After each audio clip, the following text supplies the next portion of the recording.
अस्सलामुअलैकुम। आज हम जिस मेडिकल कंडीशन को एक्सप्लेन करने वाले हैं वो वाकई बहुत पुरस्कार है।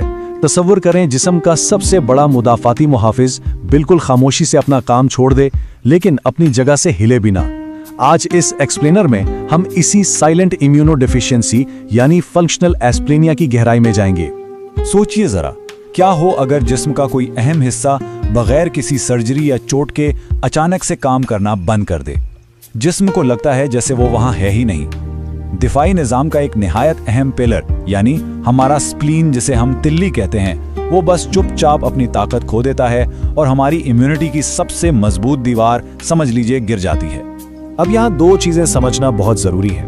एक है एनाटॉमिकल एस्प्लीनिया, जहां सर्जरी और ट्रॉमा की वजह से स्प्लीन फिजिकली जिस्म में मौजूद ही नहीं होता, लेकिन दूसरी तरफ है फंक्शनल एस्प्लीनिया।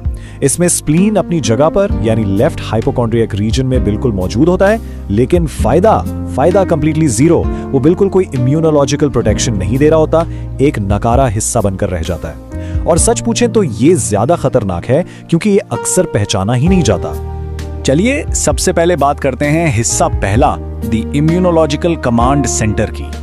अगर हम स्प्लीन के अंदरूनी स्ट्रक्चर पर नजर डालें तो इसका 80% हिस्सा रेड पल्प होता है, जिसका काम खून को फिल्टर करना है। लेकिन यहाँ असल गेम चेंजर बाकी का 20% हिस्सा है, यानी व्हाइट पल्प। ये व्हाइट पल्प असल में टी और बी लिम्फोसाइट्स का घर है और हमारी इम्यूनिटी के लिए इसका किरदार एब्सोल्युटली क्रूशियल है।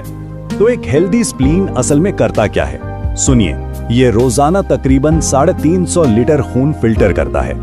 इसका मार्जिनल जोन हमारी फर्स्ट लाइन ऑफ डिफेंस है। वहां मौजूद आईजीएम मेमोरी बी सेल्स किसी भी इनकैप्सुलेटेड बैक्टीरिया के आते ही फौरन हरकत में आ जाते हैं। और हाँ, ये पिटिंग के प्रोसेस के जरिए पुराने और खराब सेल्स को भी खून से निकाल बाहर करता है। ये सब एक हेल्दी एक्टिव स्प्लीन की निशानियां हैं। अब आते हैं हिस्सा दूसरा, द पैथोफिजियोलॉजिकल कैस्केड की तरफ, जहां हम इसकी नाकामी को समझेंगे।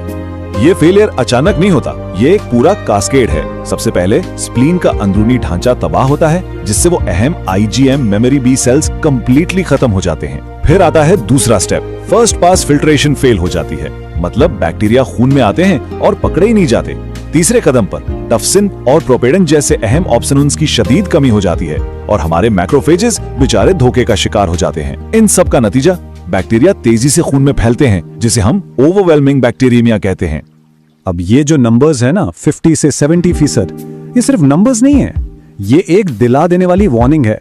ये OPSI यानी ओवरवेलमिंग पोस्ट प्लेनेक्टमी इन्फेक्शन का मोर्टालिटी रेट है।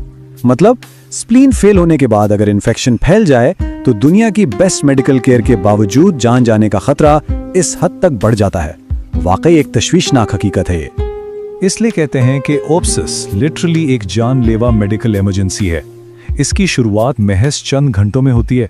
स्टार्ट में लगेगा मामूली फ्लू है, लेकिन वो तेजी से सेप्टिक शॉक में बदल जाता है।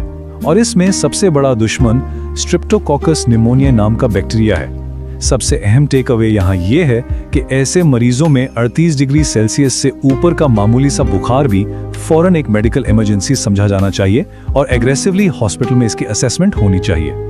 आगे बढ़ते हैं हिस्सा तीसरा, रूट कॉजेज एंड कल्प्रिट्स की तरफ। आखिर इस सब के पीछे कौन सी बीमारियां हैं जो स्प्लीन को अंदर से बिल्कुल खोखला कर देती हैं? हीमेटोलॉजिकल कॉजेज में देखें तो सिकल सेल डिजीज सबसे आगे है।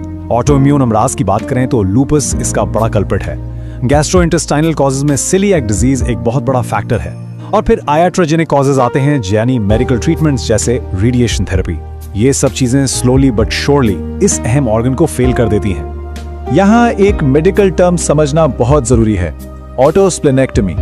सिकल सेल डिजीज में होता यह है कि खून की छोटी छोटी नालियां बार बार ब्लॉक होती रहती हैं। इस वजह से स्प्लीन को खून नहीं मिलता और वो आहिस्ता आहिस्ता फाइब्रोटिक होकर बिल्कुल बेकार हो जाता है। सबसे हैरत अंगेज और अफसोसनाक बात यह है कि 5 साल की उम्र तक होमोजाइगस सिकल सेल डिजीज वाले ज्यादातर बच्चों का स्प्लीन इस खामोश अमल के जरिए कंप्लीटली काम करना छोड़ देता है, और वो भी बगैर किसी सर्जरी के।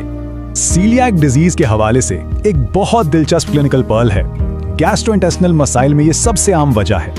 तकरीबन 33% अनट्रीटेड सीलियाक पेशेंट्स में सिग्निफिकेंट स्प्लीन डिसफंक्शन देखा जाता है। लेकिन यहाँ एक उम्मीद की किरण भी है।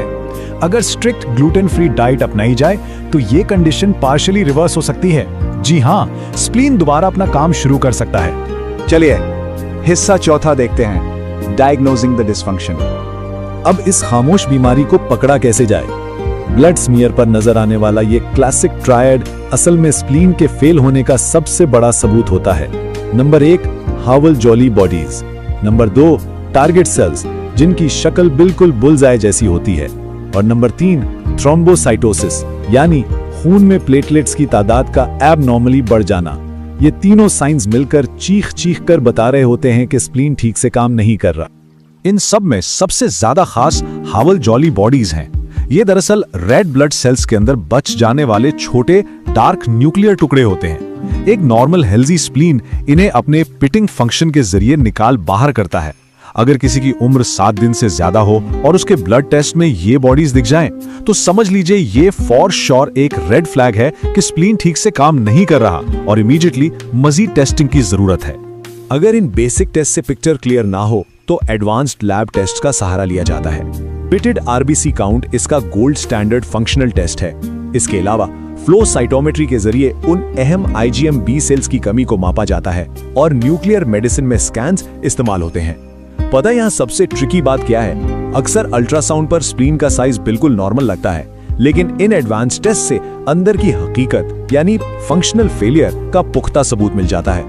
अब आते हैं अपने आखिरी हिस्से पर, हिस्सा 5वां, कॉम्प्रिहेंसिव मैनेजमेंट स्ट्रैटेजीज। इस कंडीशन को मैनेज करने की स्ट्रैटेजी बहुत क्लियर कट है। इसे हम 2 हिस्सों में देखते हैं। एक तरफ है हमारी नॉन निगोशिएबल कन्वेंशनल केयर। ये बिल्कुल लाजमी है।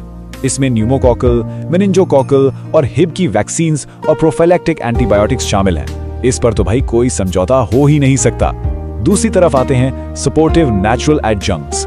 ये नेचुरल चीजें डेफिनेटली मददगार हैं, लेकिन याद रहे ये लाइफ सेविंग वैक्सीन्स और कन्वेंशनल केयर का मुतबादल हरगिज नहीं है। तो फिर नेचुरल सपोर्टिव केयर असल में करती क्या है? जैसे लहसुन है, इसमें एलिसिन नाम का कंपाउंड होता है जो नेचुरल एंटी माइक्रोबियल का काम करता है। हल्दी में करक्यूमिन होता है जो पूरे जिस्म की इन्फ्लेमेशन को कम करता है। विटामिन सी से भरपूर अशिया और मेडिसिनल मशरूम्स जिनमें बीटा ग्लूकेन्स होते हैं, ये असल में हमारे मैक्रोफेजेस की कारकर्दगी को बूस्ट करते हैं। सिंपली पुट, ये अशिया जिस्म के बाकी बचे हुए इम्यून सिस्टम को एक एक्स्ट्रा सहारा देती हैं जब प्राइमरी सिस्टम डाउन हो। इसी हवाले से क्लासिकल होम्योपैथी में भी चंद बड़ी अहम रेमेडीज मौजूद हैं। जैसे सियानोथिस अमेरिकनस को स्प्लीन की प्रीमियर रेमेडी माना जाता है। चाइना ऑफिशिनालिस उन पेशेंट्स के लिए खास है जहां मलेरिया या शदीद कमजोरी के बाद स्प्लीन डैमेज हुआ हो। और नेट्रम म्यूरियाटिकम को खास तौर पर सीलिक डिजीज के साथ जुड़ी स्प्लीन डिसफंक्शन के लिए इस्तेमाल किया जाता है। इन सब का मकसद यही है कि स्टैंडर्ड मेडिकल केयर के साथ मिलकर ऑर्गन को होलिस्टिकली सपोर्ट किया जाए। इस एक्सप्लेनर को खत्म करने से पहले डॉक्टर सलीम खान की ये कोट जरूर सुनिए। खामोश स्प्लीन इन्फेक्शन के सामने सबसे ऊंची आवाज में बोलता है। मरीज की पूरी हिस्ट्री सुने, इसमें लैब टेस्ट से पहले ही डायग्नोसिस छुपा होता है। ये सारा मौजू हमें एक बहुत गहरे सवाल पर छोड़ जाता है। अगर इंसानी जिस्म का एक इतना अहम मुदाफाती मुहाफिज बिल्कुल खामोशी से अपना काम छोड़ दे, तो क्या हमारा बाकी का निजाम उसकी जगह लेने में कामयाब हो पाएगा, या ये खामोशी किसी बहुत बड़े तूफान का पेशखेमा है? सोचिएगा जरूर। Wellness Updates with Dr. Adnan Khan.